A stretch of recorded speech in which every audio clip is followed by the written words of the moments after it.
Hello, magandang hapon sa inyong lahat. So, pag-uusapan muna natin to Napolcom. Bukas na yung sa PhilHealth ha. Ang dami kasi nag-forward din sa akin ng issue do sa PhilHealth. Pati doon sa may bago na naman yatang balita doon kay Tab Baldwin. Tingnan natin bukas, no. Anyway, so ito muna yung pag-uusapan natin mga men. Yung sa Napolcom, no. Ano ba yan? Mismong boss nyo na yung namamahiya ng mga tiwali. Ba't ginawa nyo pa yun? Ano ba? alam nyo pa naman, alam nyo pa naman na hobby ni Sir Ralph Kalinisan yung magpa-press con sa ganyan. Di na talaga natuto tong mga to eh. Di ba? Ano ba? Ano man, wait lang ha. Sige, panoorin muna natin. Baka naman kasi may dahilan kung bakit na-trigger si Kuya magbunot ng barel. Pero hindi ko sinasabing tama yun, ha? Di ba? Pero pakinggan natin yung istorya. Bumunot ng baril at nagbanta pa. Reklamo po ito ng isang TNVS driver sa isang nagpakilalang empleyado ng Napolcom na kanyang nakasagian. Nakatutok si Jomar Apresto. Kawawa po yung pamilya ko. Ayun lang po, sir. Mangiyak-ngiyak ang TNVS driver na si alias Rene habang nasa istasyon ng pulisya sa Mandaluyong City kaninang madaling araw. Wait lang ha. Forgive my ignorance. Isa mga nakakaalam, pag taga Napolcom ka, required ka ba magdala ng baril? Para bang pulis din ba ang trabaho ng mga yan? Correct me if I'm wrong ha. Baka mamaya mali yung pagko-question ko. Hindi ba parang ang pagkakaintindi ko, ang Napolcom parang ahensya ng gobyerno? NBI, naiintindihan ko magdala ng baril. Pero pag Napolcom ka, hindi ba parang opisina yan? Hindi naman sila yung parang pulis, di ba? Tama ba ako? Paki-comment nga sa baba. So kung hindi sila yung parang katulad sa pulis, bakit may dalang baril yan? Sabagay, pwede naman, kahit ordinaryong businessman ka, pwede naman magkaroon ka ng permit to carry, 'di ba? Or kahit reporter ka, pwede kasi 'di ba sa linya ng trabaho mo. Pero ang gusto ko lang matanong, yung trabaho ba nila para ba silang pulis na kailangan lagi may sakbit na barel? Paki-comment nga sa baba ha. Ayon sa 42 anyos na biktima, binunutan siya ng baril at Kasi pinagbanta parang parang yung pagbunot niya ng barel, parang pinalilitaw niya na ganun talaga ang Napolcom, laging may dalang barel. Parang ganun. Parang malapulis, ganun. ng baril at pinagbantaan pa ng isang lalaki na nagpakilalang empleyado ng National Police Commission o Napolcom. Ang ugat, simpleng sagian ng sasakyan na nangyari sa northbound lane ng EDSA ADB exit. Sa kwento niya, lilipat sana siya ng linya pero hindi siya napagbigyan ng suspect. Ngayon, nung pagbangga po, nakita ko, nagsiselfone po siya. Habang nagdadrive. Agad naman dumating ang mga tauhan ng MMDA at pinagilid sila sa bahagi ng EDSA na sakop na ng Quezon City. Tapos nung pagbaba po ng sasakyan, biglang bumunot po ng baril. Nasabi po sa tutumba kita dyan. Bakit daw may baril daw? Ba't kasi ka naman mag-ganun pa, min? Ano ba? Ba't ka naman mag-ganun ka pa? Nasusolve ba yun? Yung halimbawa, sige, nagkagasgasan na syempre yan arigluhan yan kung paanong arrangement nyo sa pagpapagawa or kung halimbawa kung may sa insurance, yung participation, etc. Pero kailangan necessary pa ba yun na magbunot? Ano ba? Nakakabilis ba ng proseso yung pagbubunot ng baril?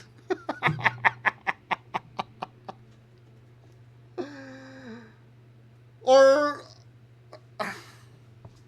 anyway, hindi, siguro binastos-bastos siya ni tatay. Kahit na di ba? Wala pa rin sa tamang dahilan yung magbunot ka ng baril Kasi kung bubunot ka ng baril, talaga may papatayin ka dapat. Or may babarilin ka talaga. Dahil kung gagamitin mo lang pamorma yung pagbubunot mo ng baril, Di ba? Hindi ko sinasabing tuluyan mo talaga ha. Kaya lang syempre, ang act ng pagbubunot ng barel, kaya mo binunot yan dahil gagamitin mo na eh.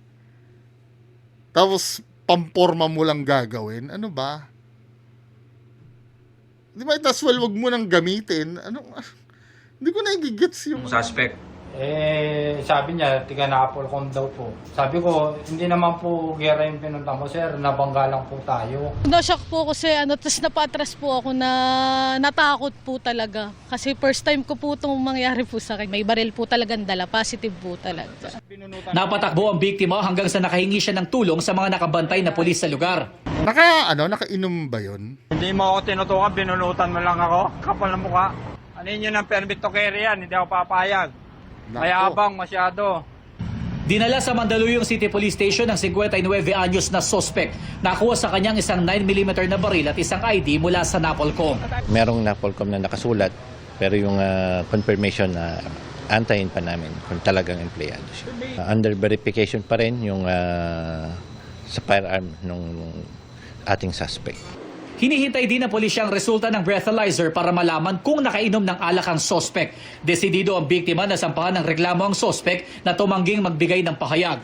Kinondena ni Napolcom Commissioner Rafael Vicente yan na. Calinisan ang nasangkot na tauhan ng Napolcom. Pinaiimbestigahan na niya ang insidente. Tutulong din ani ang Napolcom sa mga isasagawang investigasyon at isasampang reklamo ng mga otoridad.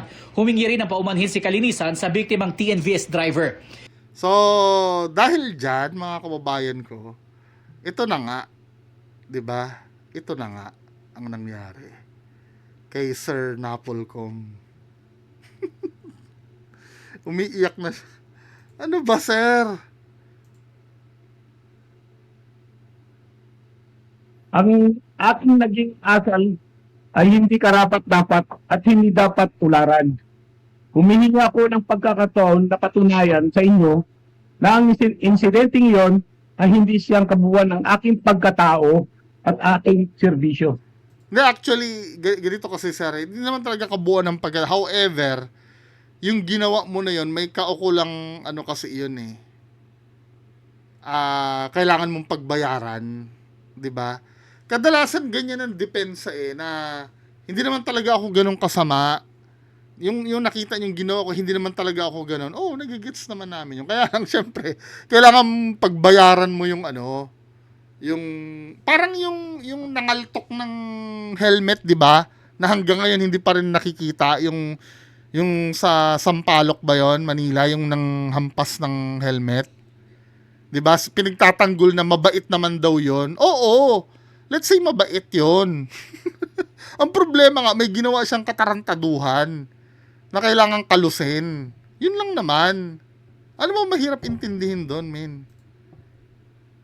Para po sa aking pamilya.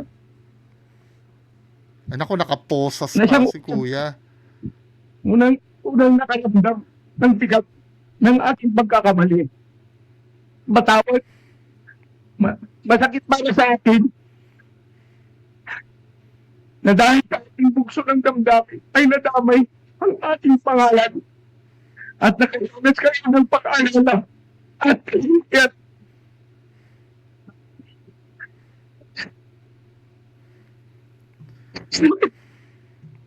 At least may patubig ka dyan, sir. Oh. Tsaka pa-tissue.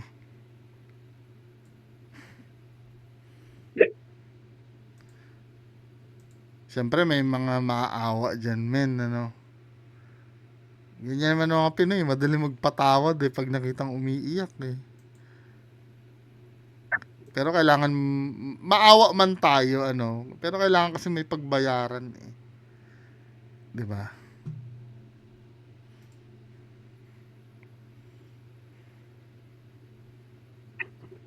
Grabe.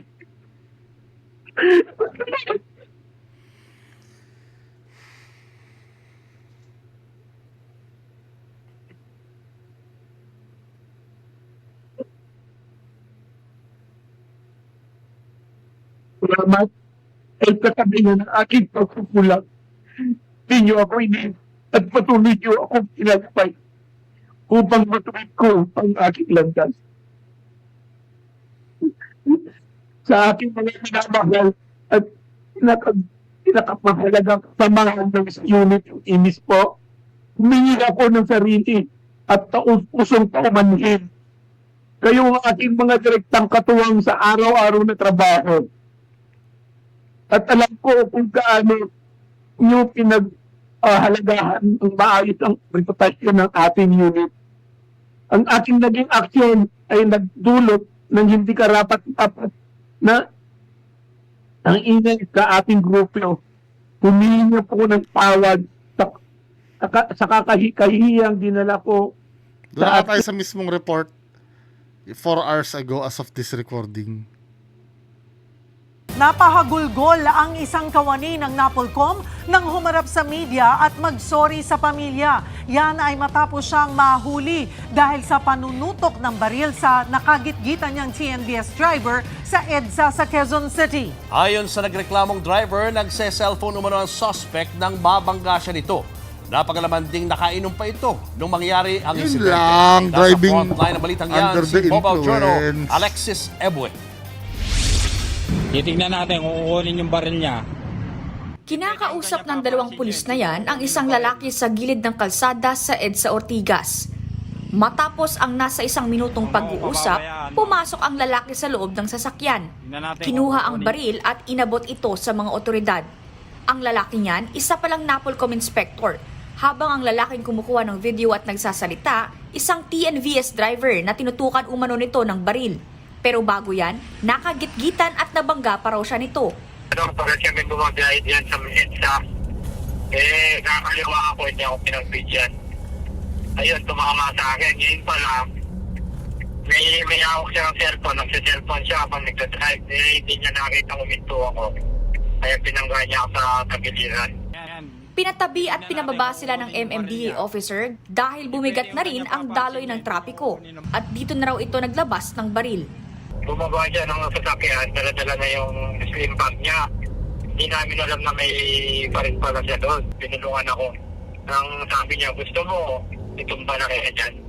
Agad naman silang nakahingi ng tulong sa Consistency kuya, no? Doon sa kwento niya, doon sa una no? mga pulis na nakaposter sa gilid ng EDSA.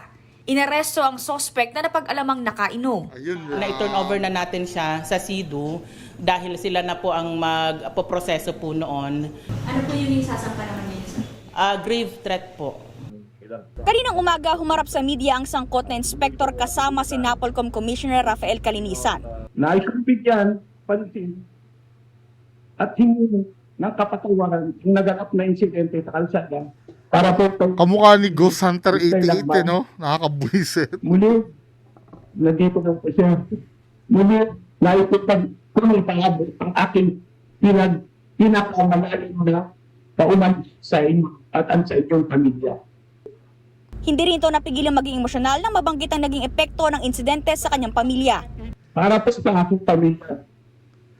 Sir, ikaw may kasalanan yan no? Nire-remind ko lang ha, kasi baka mamaya mapunta na naman sa mga netizen ang sisi 'Di ba? Kung hindi mo ginawa kasi yan, hindi aanuhin ng netizen, hindi ka kakastiguhin. Na siya unang nakakamdam ng bigat ng aking pagkakamali. Matapos, masakit para sa akin na dahil sa ating bugso ng damdamin ay nadamay ang ating pangalan at nakasunas kayo ng pag-alala ay katabi na ng aking pagpupulang. Hindi ako hindi. Lumalabas na lisensyado at service firearm ang ginamit na baril. Nirelieve na sa pwesto ang Service firearm. So meaning, talagang, nasagot na yung, ko, talagang kailangan may dala pala talaga sila niyan. inspektor habang gumugulong investigasyon. Kasunod nito, inanunsyo ni Commissioner Calinisan na isa sa ilalim sa surprise drug test at psychological examination ang lahat ng kawani na inspection, monitoring, and investigation service o IMIS kung saan naka-assign ang inspector. Sumasakit sa akin ito eh. Naglilinis tayo, mismo yung unit pa na nag-iimbestiga at nag-i-inspect ang sa akin buwan. Kaya napakasakit sa akin ito. Kung mataas ang standard natin sa PNP, mas mataas dapat ang standard natin sa Napolcom. Hindi dapat nangyari ito. Nakakalungkot. I feel bad. Wala eh, nangyari I na feel eh. bad for the institution. Nagbabalita mula sa Frontline, Mobile Journal Alexis Ebue, News 5. Yun lang, di ba? Kaya sa susunod, di ba? Well, sakit na yan ng mga sakit na yan ng mga may position or may daladalang baril, Sakit na nila kasi yung power kasi nasa kamay nila eh.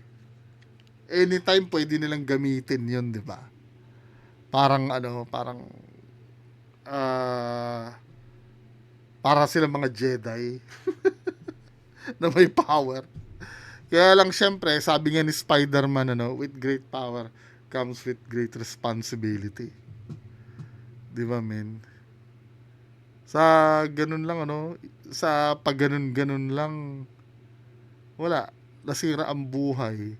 Tapos pag natanggal ka pa, sayang, mga ilang taon na kayo nagtrabaho sa Napolcom yun. Mawawalan siya ng benefits dun, di ba? Sayang. Nang dahil lang sa pagganon-ganon. Anyway, yan lang po muna pag-uusapan natin ngayong hapon. Magandang hapon sa inyo lahat. Bye-bye.